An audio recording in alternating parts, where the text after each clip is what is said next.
Let's now switch to politics, which never goes away. A hurricane can't dent. We're joined by Carmen Zagara, who's the National Policy and Outreach Chair of the Hispanic Bar Association here in New York. Carmen, good morning. Doing all right in the hurricane? Yeah. Okay, you're here. And in Washington, D.C., Kereakos Zuras is a former advisor to former President George W.Bush and a business expert. Kereakos, you doing okay? How are you doing the hurricane, all right? Good morning, Eric. We're doing good. We were very lucky. We didn't get a whole lot of damage here, so we're very blessed and very lucky. That's definitely for sure, and we have to remember people who haven't been so lucky this morning. Let's start, Carmen and Kereakos, with Rick Perry, making a lot of headlines this morning. First, the Washington Post front page saying he's distancing himself from George W. Bush's brand of conservatism. So, Kereakos, let me start with you, because you worked for the former president. What's Perry doing? There's apparently a lot of bad blood between the Perry camp and the George W. Bush camp. Is that true? Yeah, there is, and I think there's some people in the Bush camp are taking this personally, and they shouldn't. What we need to understand, Eric, is this is a marketing effort. Everything that we do in business or in a campaign or anything is marketing. So he's out there effectively marketing. He wants to separate himself from the stigma of George Bush's excessive spending as a conservative Republican. But let's keep in mind, there was we were attacked, there was a war, there was money being spent. I think that had to do with a little bit of the spending thing. But he wants to run on his own imagery. He doesn't want to be in the shadows of somebody else. There's a lot of similarities. They both come from Texas. They're both former Texas governors, and they're now and now he's running for president. So there's a lot of similarities, and he's just doing. I think he's doing something very smart. I think he's separating himself, and he's also pointing out the fact that he's a little bit more conservative in his spending. And I think it's working. I mean, he's 29% of the vote right now he's leading the GOP as a candidate, and Romney's at 17, and he's behind him. His strategy is working. I think he's very smart what he's doing. You know, he criticized former President Bush. There's a quote in which he said that this big government binge, meaning in Obama's tenure, began under the administration of George W. Bush. So is it smart politics to zing a former Republican president? Well, I don't think that's particularly smart. But again, it's a marketing campaign, and he's trying to get as many people on board as possible. And right now, the theme is government spending. We have a debt limit problem. So, again, keeping in mind it's a marketing strategy, I think he's being very effective. Well, Carmen, man, he's right out of the gate, and boom, is top of the polls. What do you think? I think he's got a little bit of an Al Gore problem. I mean, it reminds me of the situation when Al Gore was trying to distance himself from Bill Clinton when he was running for president. And so it's very tough because, he clearly benefited at the beginning of his career from being, sort of like a George Bush Part 2. And I can understand why he would want to distance himself, given how people, the majority of the electorate views George Bush's legacy. But he's not distancing himself with coming up with something new or original. I think what he's doing is that he's veering further and further to the right. And that may be okay with the base, but the base does not constitute the majority of the electorate. And I think it's going to be difficult for him to switch. But does he then, as the typical pattern is, you go toward the right or the left, whether you're a Republican or Democrat, and then you broaden your base for the general election. Do you think he can achieve that? Well, I mean, that is the question. And I think that the farther right you go, the harder it is to swing left, if you will. I mean, for example, he has a very soft record on immigration, which, makes sense for somebody who's from Texas. George Bush was that way.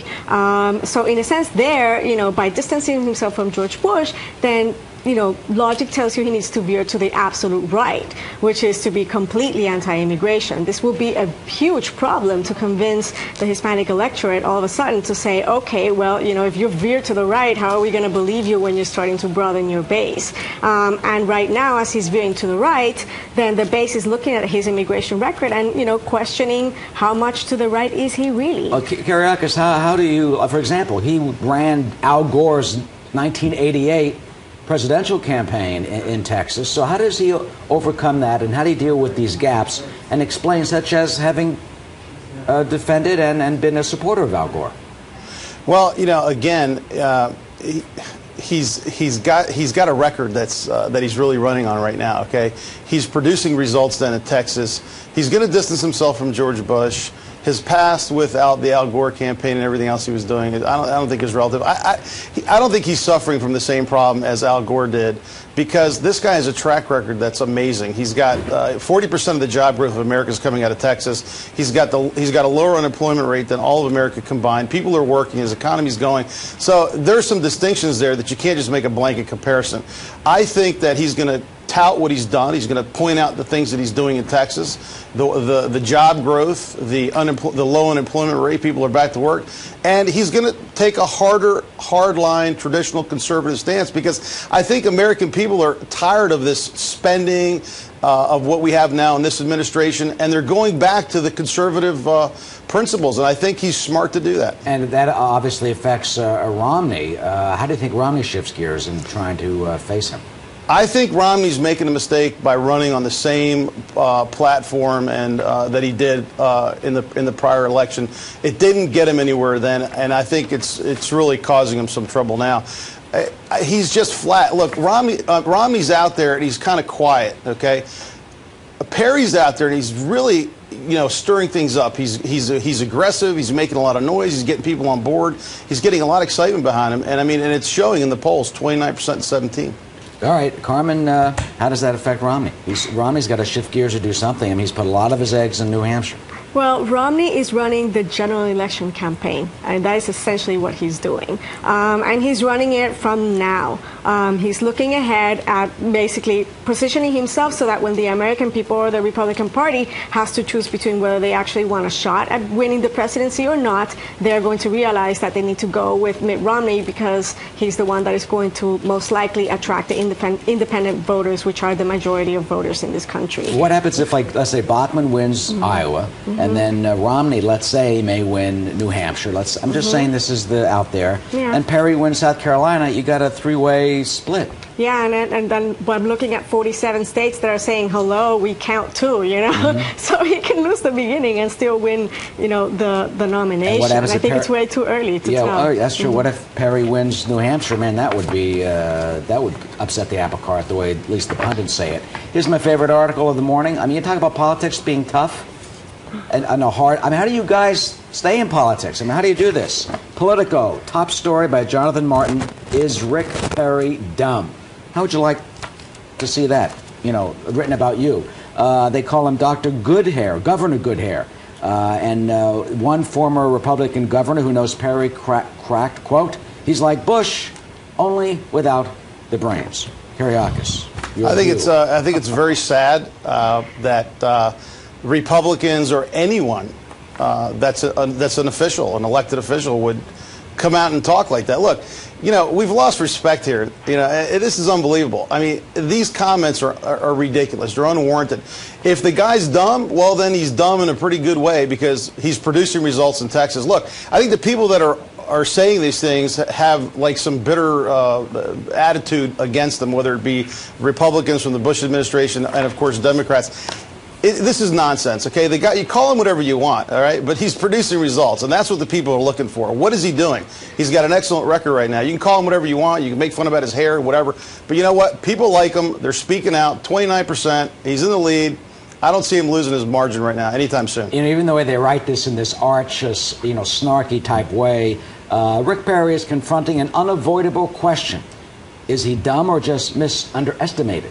That, of course, a little jibe at former President Bush. Kereakos, you've been in politics a long time.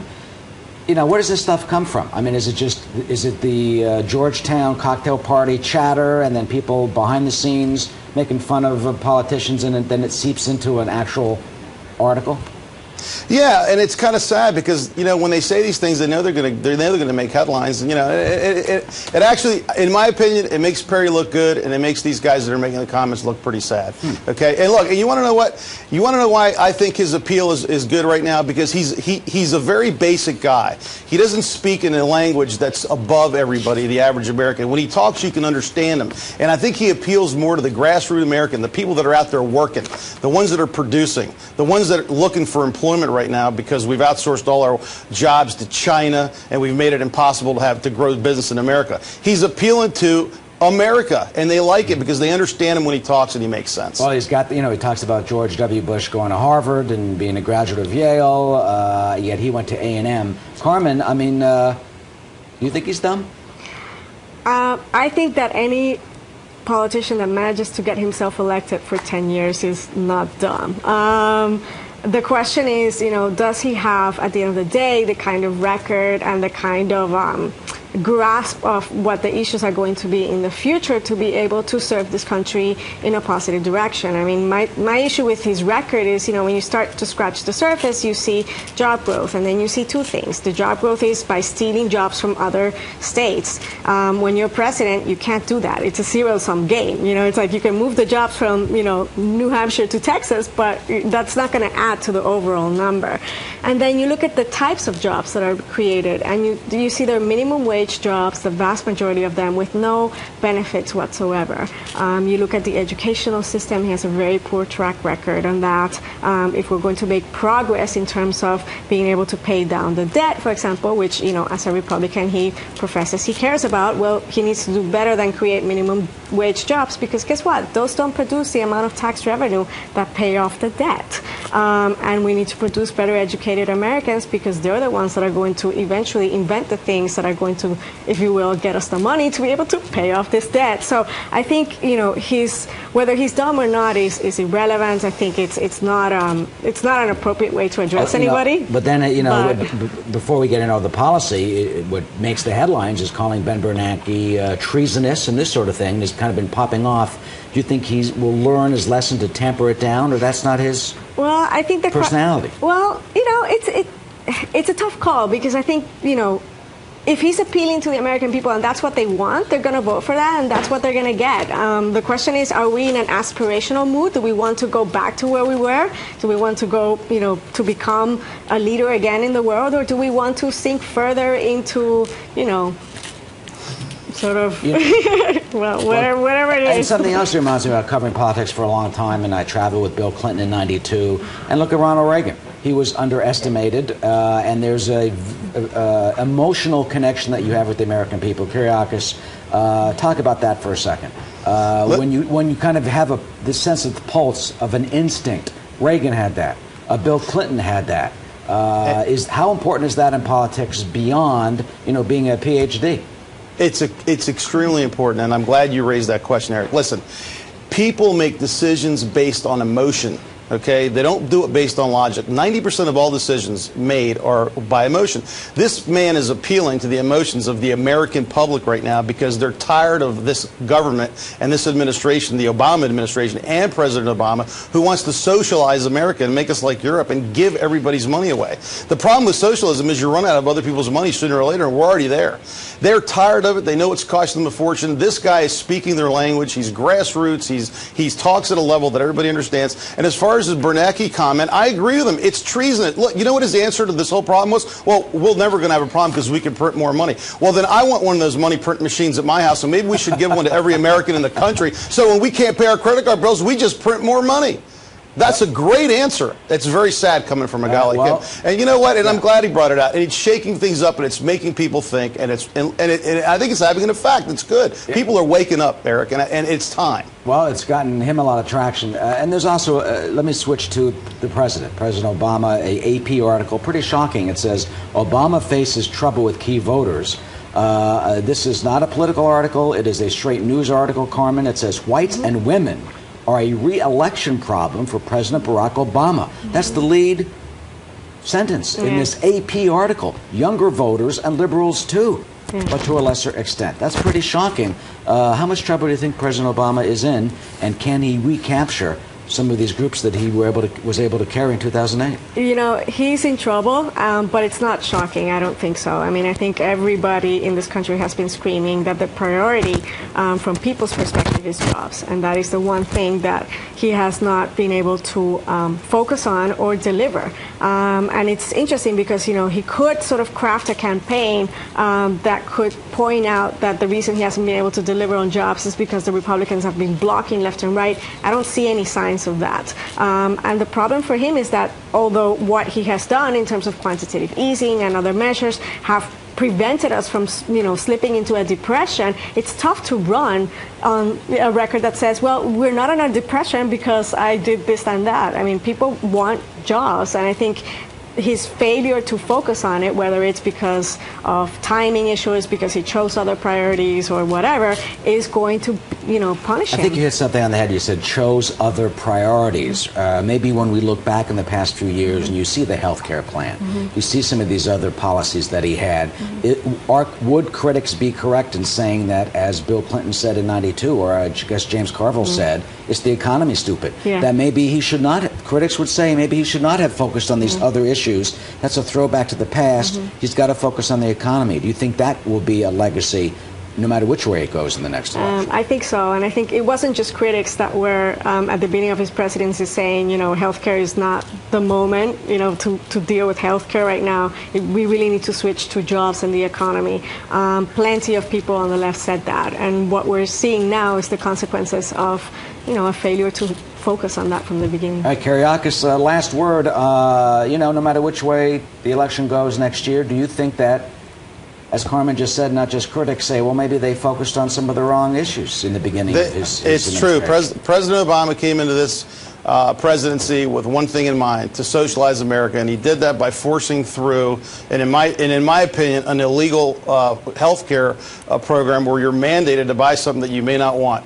And it's being challenged right now. And by the way, the Obamacare is the biggest strain on our economy right now. If we took that away, we would be a lot steps closer to cutting our budget down and being in line where we need to be with spending. And you're right, that's all he focused on. He didn't care about anything else. He had an agenda, he went in and he did it, and good, he got it done. But you know what? At the expense of the entire country. $666 billion in the stimulus spent, and it's not working. And then he laughs off these shovel-ready jobs. 14.5 million people unemployed, and 9.1% unemployment rate, which is really probably closer to 18 if we use the measures that we did back in the 80s. This guy's abysmal. He's spent us into bankruptcy. He needs to go. He's out of here. And I think he's in trouble, and he's a one-term president. Thank God. All right, well, it's not over yet. Carmen's been shaking your head as you talk, but Kereakos, we're going to have to move on, and Carmen, for a moment, will stay with us. Kereakos, thank you. Got any plans? Thank you. Got any plans for the rest of the day? Is Washington going back to work? Are you going to the office? You going home to... I'm headed back to the office and then home later on. Thank you for having me on. Appreciate it. Great to have you on. Great to see you. Thanks so much for coming in, especially after what we went through on this weekend.